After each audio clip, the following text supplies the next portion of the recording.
Baik, bismillahirrahmanirrahim. Assalamualaikum warahmatullahi wabarakatuh. Kali ini kita akan mempelajari materi fisika dasar 2. Untuk pertemuan yang pertama adalah tentang gaya dan medan listrik.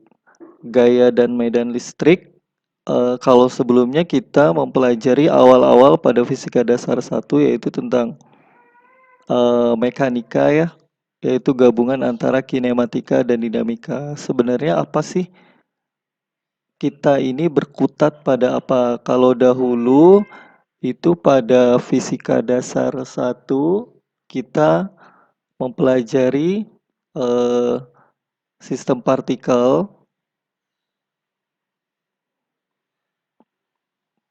ya. Kemudian partikel ini kita beri perlakuan didorong, ditarik, kemudian sehingga muncul kecepatan, percepatan. Nah, kalau gaya dan medan listrik ini kita berkutat dengan yang namanya muatan. Ya, muatan. Jadi partikel ini kalau di fisika dasar 1 ini identik dengan massa. Jadi kita hanya mempelajari berkutat dengan massa suatu partikel atau benda. Nah, kalau pada fisika dasar 2 kita mempelajari muatan pada partikel ya. Jadi nanti bagaimana kita lihat kuliah-kuliah ke belakangnya ini bagaimana kita memperlakukan partikel, diberikan gangguan, diulik-ulik, responnya seperti apa sehingga kita pelajari. Nah, untuk yang pertama ini adalah eh, tentang gaya dan medan listrik. Sesungguhnya kita mungkin di fisika dasar 1 konsep massa itu sendiri hanya dikenalkan bahwa ia adalah sebuah entitas yang ada pada suatu partikel. Pun begitu dengan eh, muatan, karena kita tidak dikenalkan apa sebenarnya massa itu. Dan sekarang sehingga kita tidak perlu lagi menanyakan sebenarnya apa itu muatan. Muatan yang kita ketahui adalah sebuah sifat kelistrikan yang dimiliki oleh suatu partikel ya. Jadi kita hanya mengamati tingkah lakunya. Nah, ini contoh sederhana yang sering sekali untuk mengamati fenomena muatan. Perpindahan muatan ini dari serpihan kertas kemudian ke penggaris dengan beda dibuat untuk beda muatan. Salah satu caranya adalah digosok-gosok. Kemudian ini yang di samping juga rambut yang ujung-ujungnya itu terisi muatan akibat bola statik.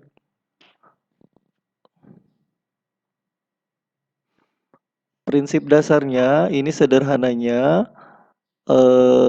jika muatan yang sejenis tolak-menolak, positif-positif, nih kalian sudah mendengarnya kalau yang berlawanan jenis ini tarik-menarik. Nah, ini adalah sifat alamiah yang perlu diperhitungkan.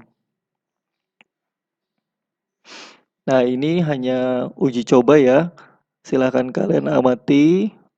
Plat bermuatan pertama tarik-menarik, berarti dia positif negatif, C per A mana yang positif. Nah, nanti kalian bisa menentukan mana C itu muatan apa dan B itu muatan apa. Bisa kalian pause dulu terus kalian coba.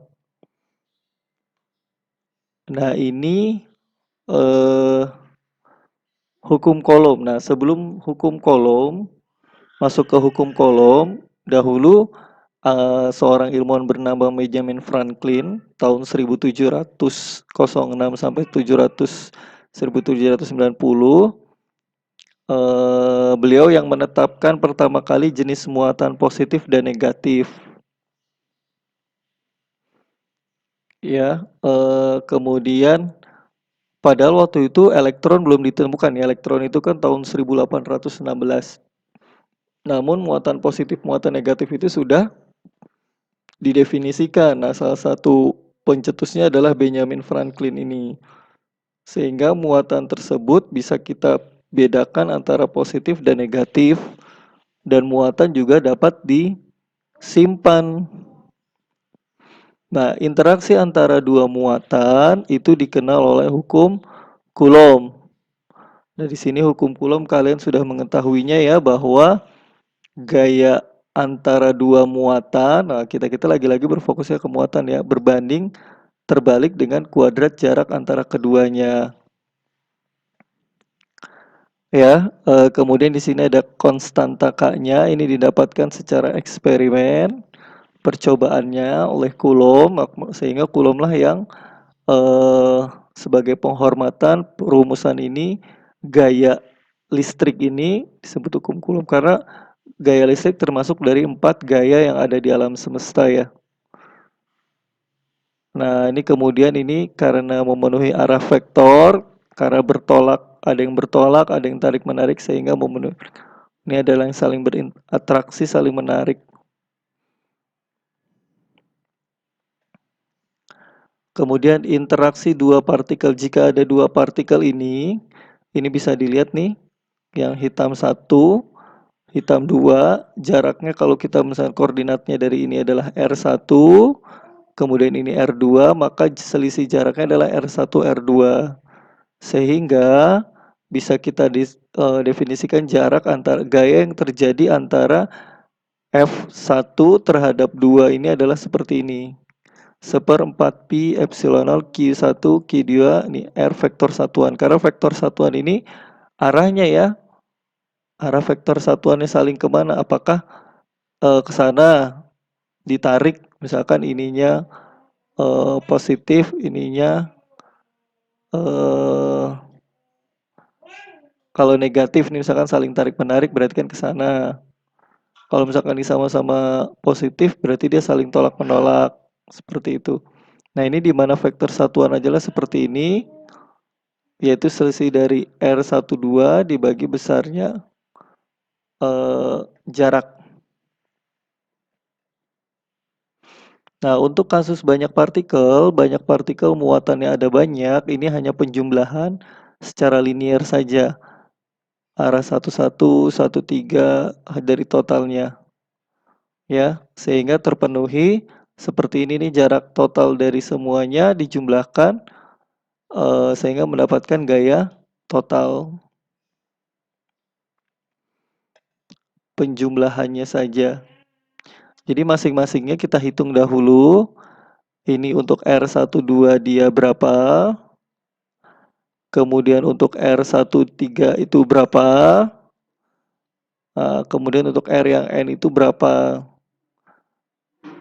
Kalau misalkan saling Q-nya sama, muatan-muatannya sama, hanya berbeda arah, berarti tinggal dikali-kalikan saja. Oke, selanjutnya adalah medan listrik. Nah, medan listrik ini adalah dengan kata medan. Medan berarti area ya. Berarti area yang masih dapat merasakan gaya tarik atau gaya dorong dari suatu muatan terhadap muatan yang lainnya. Medan listrik ini digambarkan oleh garis-garis imajiner seperti ini, dari kutub positif menuju kutub negatif. Ini bentuknya udah seperti ini ya. Jadi dia kecenderungannya itu dari positif ke negatif. Bahwa medan listrik itu sama dengan gaya listrik yang dirasakan per muatan uji.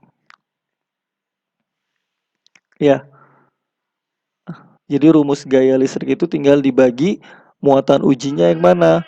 Muatan uji 0 atau muatan uji yang ke-1, yang kedua, ketiga. Ini masih kesebandingan dengan R juga ya. R kuadrat ya, karena ada F di sini. Artinya semakin dekat medan listrik yang dirasakan semakin besar. Nah, ini muatan ujinya di sini dapat dilihat. Sehingga kalau kita mereduksikan E, kalau ini sama dengan F per muatan ujinya, misalkan muatan yang Q1, maka K Q1 Q2 bagi Q1. Ini dicoret, maka E-nya bisa kita dapatkan hanya rumusnya K Q1 per R kuadrat. Nah, ini adalah medan listrik dihasilkan oleh ini Q2 ya. Q2.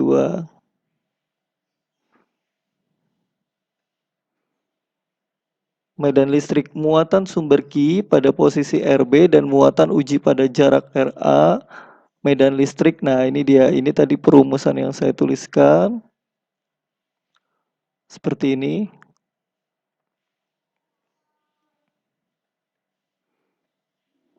Kalau ini sama untuk banyak sumber, misalkan dia partikelnya ada jaraknya berbeda-beda dari satu titik ke titik yang lainnya, sehingga muatannya mengeluarkan medan yang besarnya dipengaruhi oleh jarak, tinggal kita percoba penjumlahan linier saja.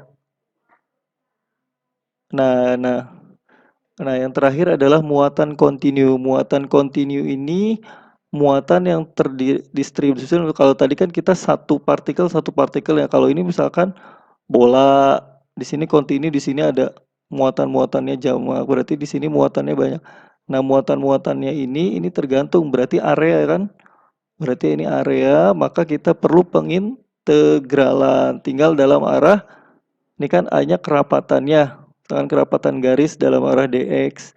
Ini kerapatan panjang dalam dxy, ini kerapatan dxy ini berarti di dalam bidang. Ini rho, kerapatannya dalam volume, seperti itu.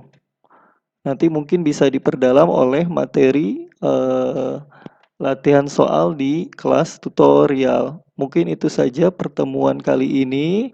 Terima kasih. Sebagai pemanasan saja dahulu. Wabillahi taufiq wal hidayah. Assalamualaikum warahmatullahi wabarakatuh.